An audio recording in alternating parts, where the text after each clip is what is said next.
let's say we want to simulate phenomena in nature. There are always spatial scales involved. For example, think about ocean waves circulating the Earth. Think about seismic waves propagating around the Earth, and you see this phenomena actually behind me on the screen. Seismic waves propagating around the Earth. If you want to understand these phenomena, you need to discretize these waves in an appropriate way to make the simulations accurate. Now let's make an example. Seismic waves are actually observed for earthquakes that are far away with frequency up to 1 Hertz. The speed with which these waves are propagating is at least on the order of 3 kilometers per second.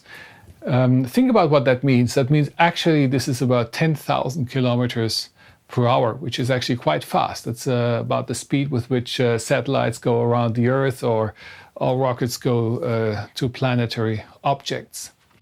Now, to understand the wavelengths involved, we need a very fundamental equation that we use all over the course, and that's the relation between velocity, frequency, and wavelength.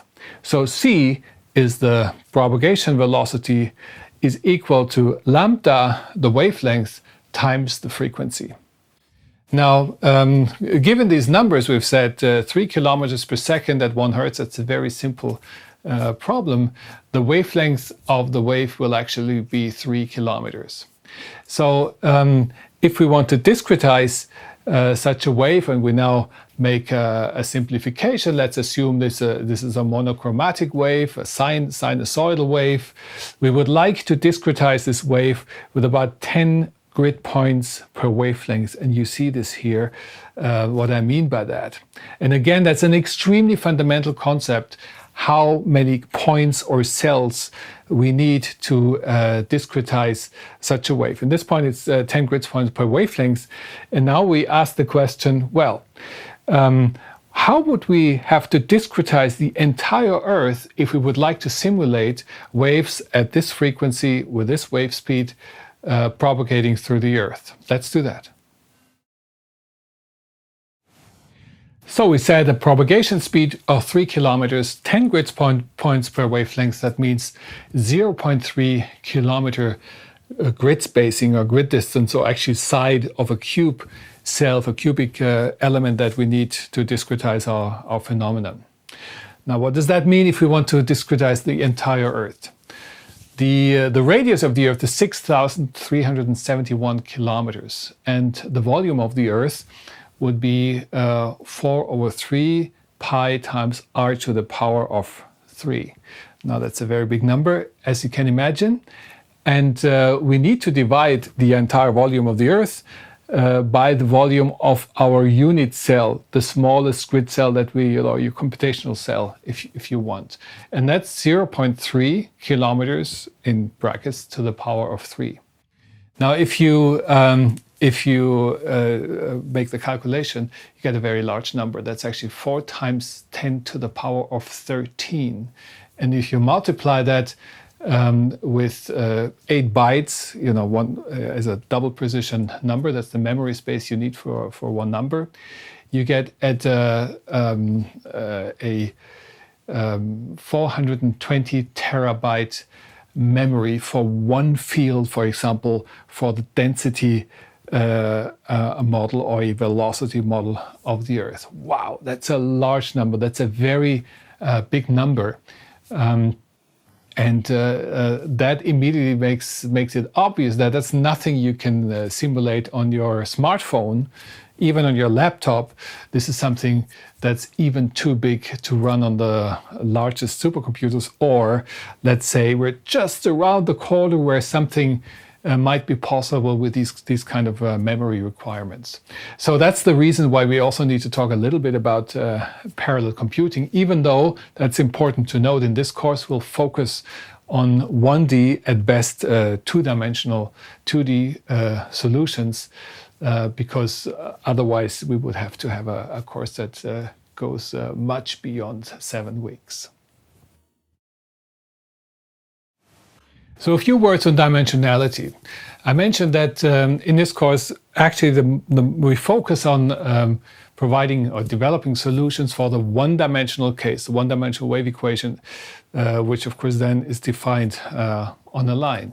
We also develop some, at least for the finite difference and pseudo-spectral methods, two-dimensional solutions. That an example is shown here in the XZ plane. We have a full coordinate axis here, a full coordinate system, and that has some consequences that we discuss later during the course. But of course, the world is three-dimensional, and you can see that here. If you're in 3 dimensions, you have to discretize all the whole entire 3-dimensional domain. Now let's look at some concepts of meshes here. In 1 dimension, that's of course very, very simple. So let's look at it in 2 dimensions. You can see here a regular grid. So you have equal grid spacing in the X and the Z direction. That's an XZ grid. It's a 2-dimensional regular grid.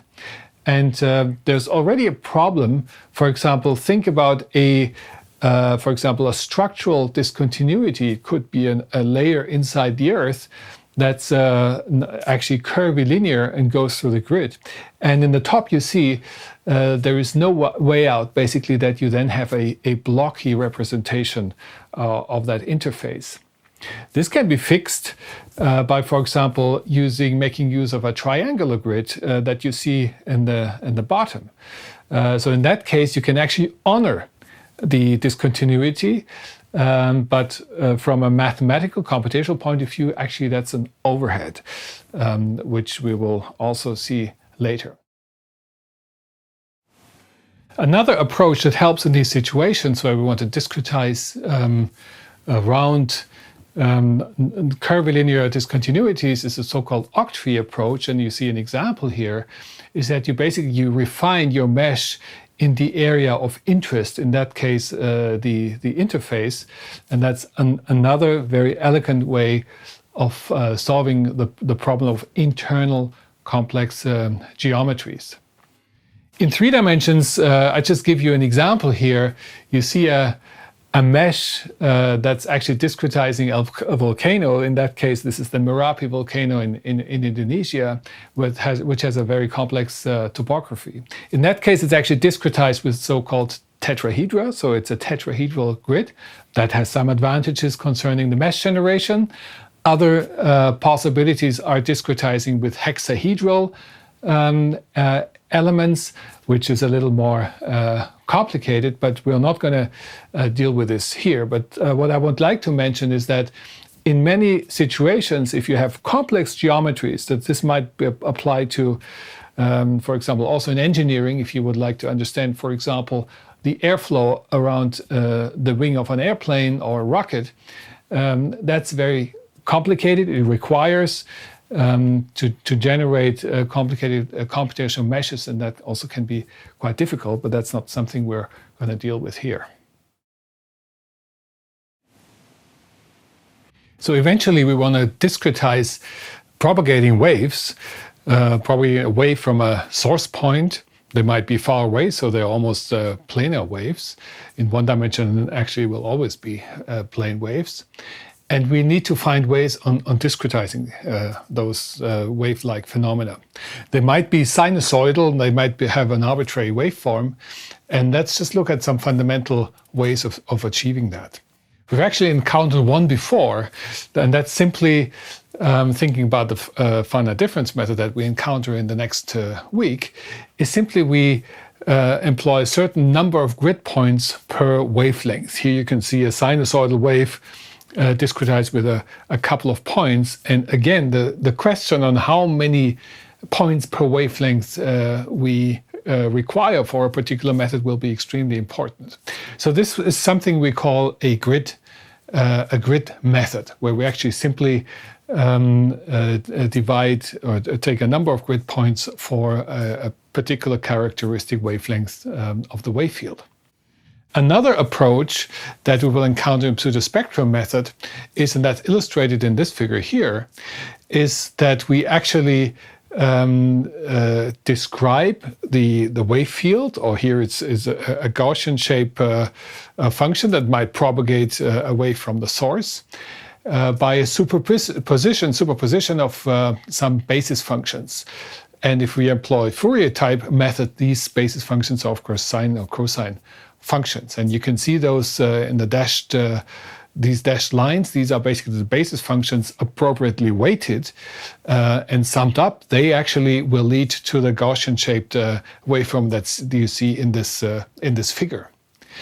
The finite element type discretization is yet different in the sense that you're dividing up the spatial domain, as indicated here, into elements.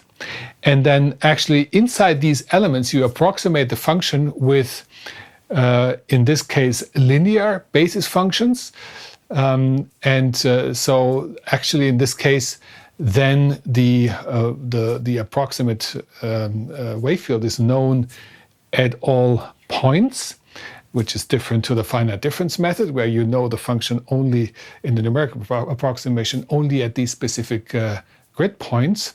So in the linear finite element method, as the name says, inside the elements you have only a linear description of your physical phenomenon, in this case, the wave field. Now the spectral element method, that will be the last method we will encounter in this course, will be actually a combination of the concepts that we just described for the pseudospectral method and the finite element method. Actually then, but we'll look at this later, this superposition of basis functions will happen inside each element. Very elegant. So we will see this later. So these are some fundamental ways of describing or discretizing wave-like functions that we will employ with the various methods that we will encounter.